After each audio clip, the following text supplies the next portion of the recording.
제가 재주는 없지만 시를 한 수 읊어드리고 말씀을 나누고자 합니다. 화살과 노래입니다. 제목은 헨리 워즈워드 롱펠로우의 시가 되겠습니다. 나는 허공을 향하여 화살을 쏘았네. 그러나 화살은 땅에 떨어져 간 곳이 없구나. 빠르게 날아가는 화살의 착취. 누가 빠른 화살을 따라갈 수 있었으랴. 나는 허공을 향해 노래를 불렀네. 그러나 내 노래는 허공에 퍼져 간 곳을 알 수 없었네. 그 누가 예리하고도 밝은 눈이 있어 날아 퍼져간 그 노래를 따라갈 수 있었으랴. 오랜 세월이 흐른 뒤 고향의 뒷동산 참나무 밑둥에 그 화살은 부러지지 않은 채 꽂혀 있었고, 내가 부른 노래는 처음부터 마지막 구절까지 친구의 가슴 속에 그대로 담겨 있었네. 롱펠로우의 화살과 노래라는 귀한 시입니다. 다들 해석하지 않아도 이 시가 지니고 있는 그 의미를 알 수 있으리라 생각합니다. 제가 이처럼 좋은 시 한 편을 읽어드릴 까닭은 오늘 우리는 이 시인처럼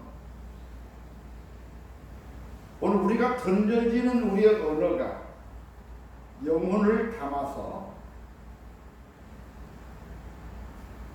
우리의 언어가 그것이 시인의 언어가 되어서 모든 사람들의 마음에 꽂혀지기를 바라는 마음입니다. 그래서 오늘 우리는 이 세상을 살 때에 시인이 되어야 합니다.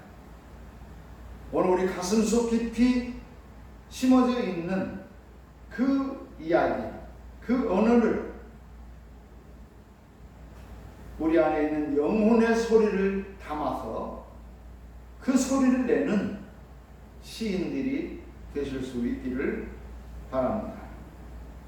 지난주에 이어서 오늘도 시편의 말씀을 상고합니다. 오늘 시는 다윗의 시입니다. 시편의 많은 부분이 이 다윗에 의해서 기록되어졌다고 합니다.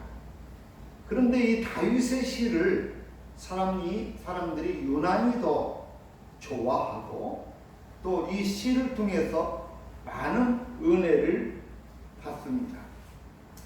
그것은 다윗의 삶이 어떻게 보면은 그 생애가 시가 묻어나는 그런 그 삶을 살았습니다. 여러분, 시가 내 안에 시어가 있다는 것은요, 그 사람은 가슴에 그의 삶에 많은 아픔이 있는 사람입니다. 이 시라는 것은 아픔을 통해서 그것이 생명력을 얻게 되는 것입니다. 오늘 다윗이라는 사람을 얘기할 때에 우리는 다윗의 부귀영화를 생각하게 되는데, 사실은 다윗이 그 부귀영화를 누리기 전에 다윗은 엄청난 고통의 세월을 살았습니다. 그것은 이 이스라엘의 제1대 왕 사울왕이 아플 때에 다윗은 목동으로서 노래를 부르는 자였는데, 이 사울왕에게 가서 노래를 부르고 시를 부를 때에 사울왕이 그 노래를 듣고 이 마귀가 이렇게 떠나가고, 그래서 영혼이 맑아져서 치유함을 받고 하였던 것입니다. 그래서 다윗은 비파를 켜면서 시를 읽고 노래하는 목동이었는데, 그런데 그 목동이 하나님께서 그를 높여서 큰 일을 이룰 수 있는 그 그릇이 되었던 것이죠. 그래서 사울 왕이 이렇게 보니까 이 다윗이라는 이 아이가, 어린 아이가 노래도 잘 부르고 시도 잘 쓰는데, 그런데 이놈이 범상하지 않는 거예요. 아이고, 이러다가는 내 왕위를 이놈한테 빼앗길 수 있겠다 해가지고 이 사울이 다윗을 죽이려고 합니다. 수차례에 걸쳐서 창을 던지고 했지만은 이 다윗이 그 사울의 아들 요나단의 도움을 받아서 도망을 다니고, 그래서 산골짜기에 숨어 살고 동굴 속에 숨어 살고 계곡으로 들어가고 이렇게 피난하는 그런 그 세월을 살아요. 그런 삶을 살면서 그 고난이 다윗에게는 그 아픔들이 다윗의 시어가 되는, 다윗의 노래가 되는. 그래서 다윗의 시는 비범하지 않고 오늘 우리들에게 그 시를 읊을 때에 우리가 그 시를 통해서 위로를 받고 은혜를 받고 또 새 힘을 얻을 수 있게 되는 것입니다. 오늘 말씀도 그러한 말씀입니다. 제가 7절부터 8절 말씀을 읽어드리면, 하나님이여, 내 마음이 확정되었고 내 마음이 확정되었사오니 내가 노래하고 내가 찬송하리이다. 내 영광아 깰지어다. 피파야 수금아 깰지어다. 내가 새벽을 깨우리로다. 앞서 말씀을 드린 대로 이 다윗은 지금 피난을 다니는 거예요. 일개 국왕이 일개 개인을 죽이려고 국가의 권력을 동원해서 이 다윗을 찾아다니고 쫓아다녀서 이를 죽이고자 합니다. 그 다윗은 그 국가의 이 괴롭힘, 핍박 속에서 도망다니면서 사는데, 정말 이 지금 다윗의 심정, 다윗의 삶의 정황은 어떻겠어요? 그야말로 어두운 터널이죠. 그 어두운 터널도 긴 어두운 터널. 내가 여기서 살아나갈 수 있을까? 이 어둠이 언제 끝일 수 있을까? 정말 그런 막연함이죠. 그런데 그 속에서 다윗이 이런 노래를 부르는 거예요. 내가 그 하고 확정되었고 내 마음이 확정되었사오니, 이 말은 다윗이 어떤 새로운 마음, 믿음을 가지게 되었다는 거예요. 내가 지금은 이렇게 피난 다니는 생활을 하고 도망 다니는 생활을 하고 쫓기는 삶을 살지만, 나에게 언젠가는 내가 이 그 쫓김의 삶에서, 도망자의 삶에서, 피난길에서 내가 다시 일어서는 그날이 있을 것이다. 그러면서 그날은 어떤 날이냐? 내 영광아 깰지어다. 피파야 수금아 깰지어다. 내가 새벽을 깨우리로다. 이 말은 언젠가는 나에게 밝은 새벽처럼 광명의 날이 올 것이라는 그러한 큰 기대를 가지게 되는 거예요. 그 광명의 날에는 어때요? 피파와 수금을 치면서 노래하고 춤을 추는 내 영광의 그날이 이르게 될 것이라고, 그렇게 시인은 노래하고 있습니다.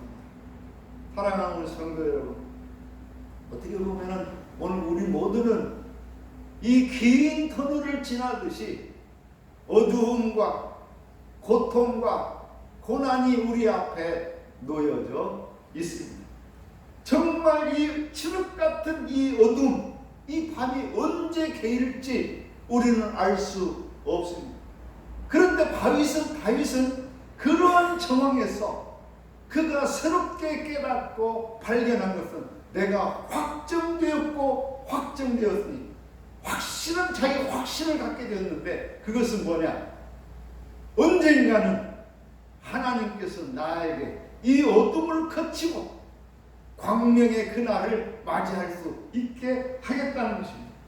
새벽을 깨운다는 이 말은요 과학적인 용어가 아니에요. 시인만이 읊을 수 있는 그 언어입니다. 시인만이 말할 수 있는 거예요. 그래서 우리나라도요 이 그 어둠의 시대를 지날 때에 보면은 이 그 많은 그 의식 있는 사람들, 선진들이 무엇을 붙잡고 가냐면은 시인들의 시를 가지고 그들의 좌표를 삼고 이렇게 나아갔던 그런 기억들이 있어요. 우리나라에도 이 민주화의 여정 가운데 그 어둠의 틀 속에서 그 시인들이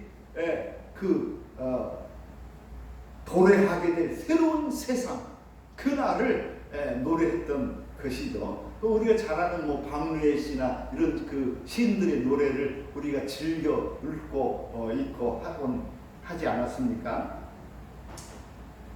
아무튼 이 다윗은 이제 반드시 새벽이 온다, 새벽을 깨우는 그날이 오게 될 것이라는 그 마음, 그 믿음으로 확신에 차가지고 이처럼 노래를 하는 것입니다. 이 새벽이라는 말을 해석을 하면은 이 새벽이라는 말은 그 뜻이 빛난다는 뜻입니다. 그런가 하면은 이 새벽이라는 말은 반짝반짝 빛난다는 그런 뜻이 있다고 합니다. 그러니까 우리가 지금 그 어둠 속에 잠겨져 있는데, 어두운 터널을 가고 있는데 어느 순간에 새벽이 오는데 그 새벽은 광명의 날, 반짝반짝 빛나는 그날이 오게 된다는 것이죠. 오늘 우리가 이 세상에 살면서 이처럼 새벽이 온다는 그 믿음과 확신을 가지고 살아가실 수 있기를 주의 이름으로 축원합니다. 이처럼 새벽을 노래하는 사람, 오늘 제목이 새벽을 깨우는 사람입니다. 새벽을 노래하는 사람은요 항상 그 마음에 꿈이 있습니다. 꿈이 있는 사람은 그 새벽을 바라볼 수 있고 그 새벽을 향해서 나아가는 거예요. 오늘 지금 당장은 내 앞이 너무 어두워. 내 현실은 너무너무 어두워. 그래서 도대체 내가 살아야 될지 죽어야 될지 너무 어두워서 어떻게 해야 될지를 알 수 없는 이 어둠의 삶이라 할지라도 믿음이 있는 사람은 이 비전을 가지고 새벽을 바라보고 나아가는 것이죠. 이처럼 사람은 이 꿈, 비전이 있어야 한다는 것입니다. 우리가 성경에 보면은 특별히 구약 성경에 나오는 수많은 예언자들이 있는데 그 수많은 예언자들, 여러분 그 예언자들은요 이렇게 노래하는 것이, 그 시를 읽는 것이 그 시대가 대체적으로 모두가 다 어둠의 때에, 우리가 잘 아는 이사야 선지자도 마찬가지고 에레미야 선지자도 마찬가지고 에스겔 선지자도 마찬가지고 그 모든 선지자들이 이처럼 글을 쓰게 된 까닭은 뭐냐면은 너무 세상이 어두운 거예요. 도대체 이 나라가 광명의 날이 올까? 나라의 독립이 이르게 될까? 이건 나라가 망하는 거 아닌가? 하는 그 어둠의 현실 속에서 이들은 비전을 갖고 하나님이 주시는 그 비전을 받아서 그 비전을 가지고 새벽을 노래했던 거예요. 그런데 그 믿음을 가진 사람들은 늘 울었던 그 새벽이 반드시 이르게 된다는 것이죠. 그래서 성경에 보면은 많은 이 꿈의 사람들이 있지만 특별히 오늘 두 가지 사람을 말하면은 야곱을 말할 수 있습니다. 꿈의 사람 하면은 두 사람을 제가 얘기하면 하나는 야곱입니다. 이 야곱은 이제 뭐 여러분들이 많이 들어서 알지만 야곱은요 좀 비열했어요. 좀 계집애 같은 그런 그 성격, 여성스러운 그런 부분을 가지고 태어났죠. 그런데 그의 쌍둥이 형 에서는 남자가 왔어요. 상당히 사나이가 왔어요. 그래서 가슴에 털도 많고 그래서 사냥도 잘하고 용기 있고 그랬습니다. 그래서 이 형 에서는요, 이 그 사냥을 잘하고, 그 옛날에는 사냥을 잘해야지 먹고 살잖아요. 그럼 뭐 쫙 가서 사냥해가지고 오면은 아버지가 얼마나 기쁠 거예요. 아버지가 그 형 에서를 굉장히 애지중지하고 했어요.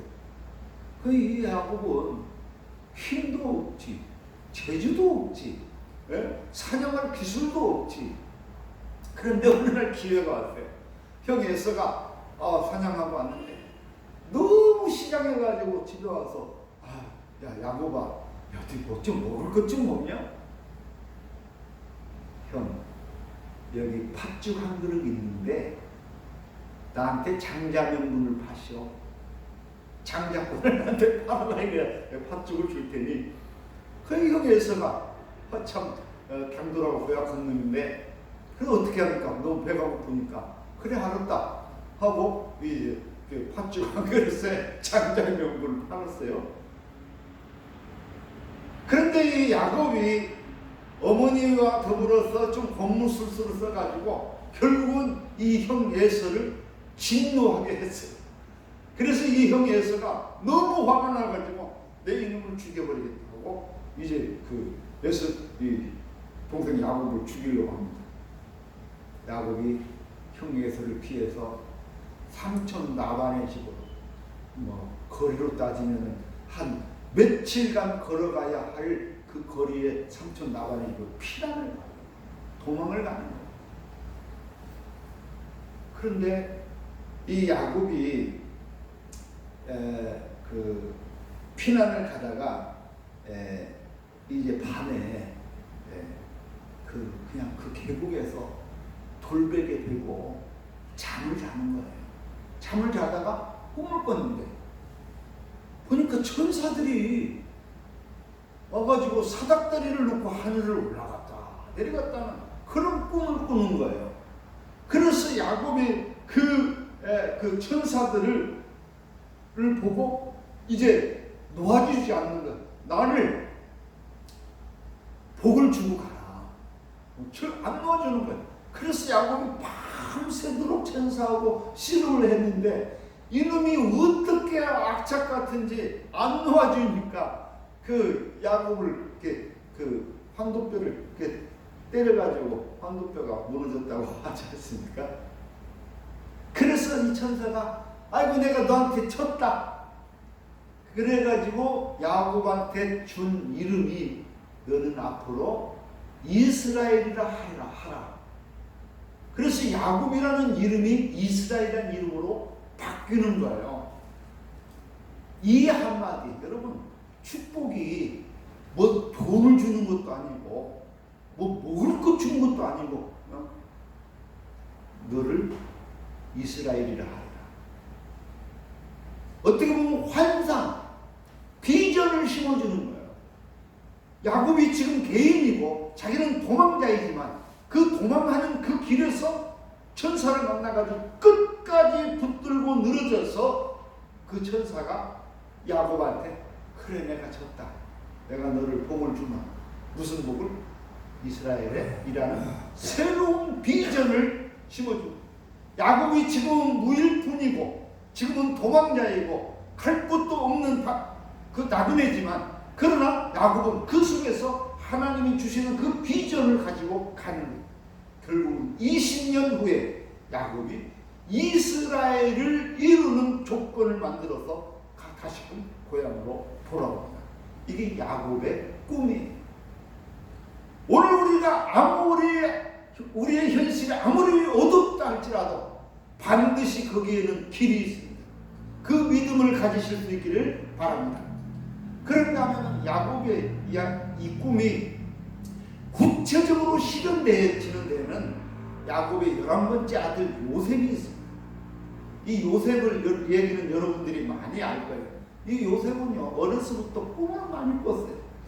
그래서 그 꿈 때문에 형들한테 미움을 받았어요. 어느 날 꿈을 꾸니까 해와 달과 수많은 별들이 자기를 향해서 절을 하는 거예요.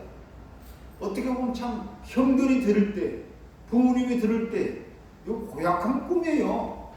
예? 그런데 이 요셉은 그런 그 어마어마한 꿈을 꾸는 거예요.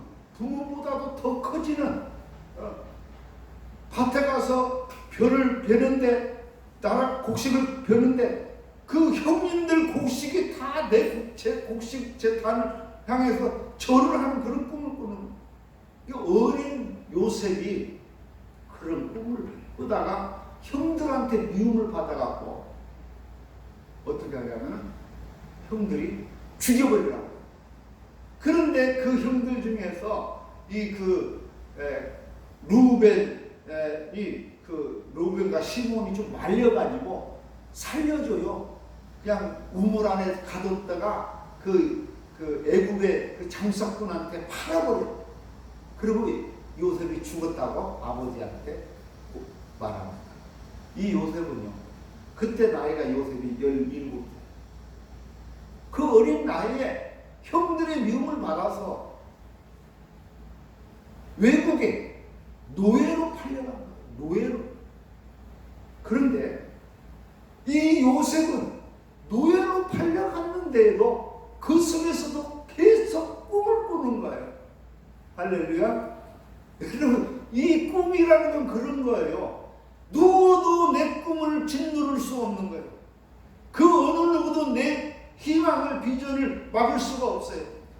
제가 하나님 앞에 감사한 것은 우리 그 교회가 주수만 교회였는데 하나님이 그 절망의 나락에서 날마다 새로운 꿈을 주시니 이게 그게 은혜예요. 여러분, 어두움이 아무리 짙어도 그 꿈을 가로막을 자 없는 거예요. 요셉이 그렇게 붙잡혀가서 감옥에 갇혀서 넘어집에 종살이 하면서도 요셉은 그 꿈을 가지고 살아요. 그런데 20년 만에 20년도 채 안 돼서 요셉은 당시 애굽의 1인지하 만인지상 총리가 되는 거예요. 그래서 어떻게 보면은 야곱이 이스라엘이라는 나라를 이루는 12지파가 있잖아요. 그 12지파 중에서 요셉 지파가 2지파인데 그 요셉이 애굽에서 총리가 되어서 야곱의 형제들, 야곱의 자녀들을 보살펴주고 그들을 통해서 궁극적으로는 이스라엘이라는 나라가, 아버지 이스라엘이라는 나라가 형성되어지는 것이 이 요셉의 역할입니다. 그래서 이 요셉도 이처럼 꿈을 통해서 그 꿈으로만 여기지 않고 그것을 가지고 끝내는 하나님 앞에 그런 그 축복을 이루는 역사를 이루게 되죠. 사랑하는 오늘 우리 성도 여러분, 저는 우리 갈릴리 교회가 지금 처해져 있는 상황이 바로 이 비전을 가질 때예요. 내 개인적으로도 마찬가지입니다. 여러분 각 사람 한 사람이 여러분 모두가 다 내가 지금 현재 처해져 있는 이 상황은 참으로 어둡지만 이 어둠의 장막이 언제 거칠지 알 수 없지만 그러나 여러분 꿈을 가지실 수 있기를 바랍니다. 그럴 때에 다윗이 스고마 비파야 노래하라 내가 새벽을 깨우리로다 하고 노래했던 것처럼 궁극적으로 다윗이 꿈꿨던 그 새벽이 열리게 되는 거예요. 밝은 빛이 임하게 된 거예요. 광명의 그날이 임하게 된 거예요. 그래서 그 반짝 빛나는 그 다윗의 영광의 삶이 새롭게 열리게 된 것이죠. 근데 이 새벽을 얘기하면서 한 가지만 더 말씀을 드리고 말씀을 마치고자 합니다. 제가 전주에 와서 좀 정말 가고 싶은데 못하는 것이 하나 있어요. 그건 뭐냐면은 이 새벽 시장입니다. 새벽 시장. 우리 그 식구들을 다 우리 식구들이 같이 새벽 시장에 가서 구경하고 새벽에 국밥 한 그릇 먹고 오는 것이 저의 소박한 꿈인데 그걸 이루지 못했어요. 새벽 시장을 왜 가고 싶으냐? 새벽 시장을 가면은 그 어둑어둑한 때에 아주머니들, 아저씨들, 이런저런 사람들 다 보따리 짐 싸갖고 와가지고 그리고 장을 펼칩니다. 그 보면은 그 볼품이 있는 것도 별로 없어. 그러나 그 새벽장을 보면은 사람이 그 새벽장을 보면은 그 속에서 엄청난 그 새 희망, 새 소망을 얻게 될 줄로 믿습니다. 이 세상, 어두운 이 세상에서 짓눌린 삶을 살아가는 우리 모두가 누구든지 이 새벽 시장을 가면은 그들의 활기 넘치는 삶의 그 모습 속에서 새로운 힘과 위로를 얻게 될 줄로 믿습니다. 새벽을 깨우는 사람들은 그렇습니다. 새벽을 깨우는 사람들은 그 어둠 짙은 때에 오늘 내가 장에 나가서 팔아야 될 것들을 다 준비해가지고 와서 이 살아가는 그거, 나는 새벽을 여는 사람은 이처럼 부지런하게 열심히 일하는 사람들이 끝내는 성공을 하게 될 줄로 믿습니다. 꿈만 있으면 안 됩니다. 비전만 가지고는 안 됩니다. 우리가 오늘 가지고 있는 꿈과 우리의 비전을 이루기 위해서는 새벽을 여는 사람이 돼야 돼요. 그냥 다가오는 새벽을 맞이하는 게 아니라 새벽을 여는 사람이 되어야 한다는 것입니다. 농부들도 마찬가지입니다. 농부들도 그 뜨거운 여름에 농사를 짓고 곡식을 거두는 것은 한낮에 뜨거운 떼약볕에서 일하는 것이 아니라 새벽에 해가 뜨기 전에 어둠이 짙은 그때에 나가서 일을 해서 그래서 가을에 곡식을 거두게 되는 줄로 믿습니다. 그래서 성경에 보면은 이 새벽을 깨우는 사람들에 대한 이야기가 얼마나 많은지 몰라요. 사랑하는 우리 성도 여러분, 새벽을 깨우실 수 있기를 바랍니다. 우리 이스켄 자매님, 새벽을 깨우세요. 예? 그래서 이 새벽에 즐겁게 보면 이렇게 말합니다. 이스라엘 백성들이 이제 막 피난을 합니다. 애국 군대가 뒤에서 말 타고 막 쫓아오는 거예요. 지금 이 피난 도망가는 사람들 심령에서 어떻겠어요? 아이고 큰일 났어. 금방 이 말 타고 이 사람들이 쫓아와서 우리를 다 죽일 거야. 그런데 이렇게 말합니다. 새벽에 여호와께서 불과 구름 기둥 가운데서 애국 군대를 보시고 그 군대를 어지럽게 하셨다 이렇게 말합니다. 새벽에 그 애국 군대를 불기둥과 구름기둥으로 우리를 인도하시고 그들을 다 어지럽혀가지고 우리를 살게 하시네요. 새벽에 하나님이 도우신다는 겁니다. 그런가 하면 시편 46편 5절에 말씀합니다. 하나님이 새벽에 도우신다. 이 새벽이 그래서 중요합니다. 그런가 하면은 오늘 시편 57편을 봤습니다만 시편 그 56편에서도 그렇게 말합니다. 46편에서도 말합니다. 비파야 수고마 깰지어다 내가 새벽을 깨우리다. 이렇게 노래를 하는 거예요. 사랑하는 오늘 성도 여러분, 새벽을 깨우는 자들이 되실 수 있기를 바랍니다. 다윗은 이 어두운 장막에서 새벽을 깨우는 사람이었고 또 우리 예수님도 그 어두운 터널 속에서 새벽에 일어나 하나님을 만나고 하나님께 기도하셨습니다. 오늘 우리가 이 새벽을 깨워서 그래서 우리의 삶에 새로운 소망을 이루는 우리 복된 갈릴리 식구들이 다 되실 수 있기를 주님의 이름으로 축원합니다. 기도합니다. 사랑의 하나님, 은혜를 감사합니다. 참으로 긴 고든 장막입니다. 주의 저희들에게 새벽을 깨우는 역사가 있게 하여 주옵소서. 예수님의 이름으로 기도하옵나이다. 아멘.